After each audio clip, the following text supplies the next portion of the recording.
Mbura ĩno ĩrĩa ĩraire gĩthandano ũtukũ wa gũkĩa ũmũthĩ nĩtigĩte aikari a Malindi na gĩthagathago kĩnene makĩria icigo-inĩ iria irutagĩrwo wonjoria kũrĩa andũ mekũhũthĩraga kibikibi gũkĩrio nginya mawĩra-inĩ mao.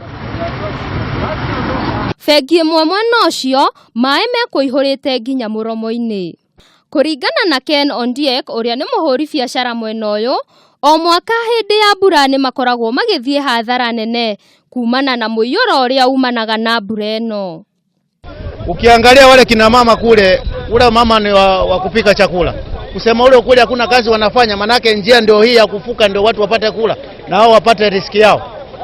Kũngĩ nakuo, famĩlĩ itiganite o hamwe na aruti a wĩra a thirikari kaunti-ini ya Nyeri arĩa maikaraga hakuhĩ na rũĩ rwa Ragati nĩ mahamũrithirio cikaro-inĩ ciao thutha wa rũĩ rũu kuna na mũiyũro guthereria nginya micii.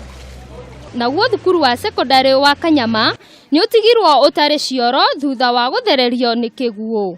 The rain is very heavy in this region, and out of that heavy rains, I think the soils capsized, and therefore all those more than the 10 toilets were able to submerge. Ngĩribotera Kameme TV njĩtagwo Wangechi Njane.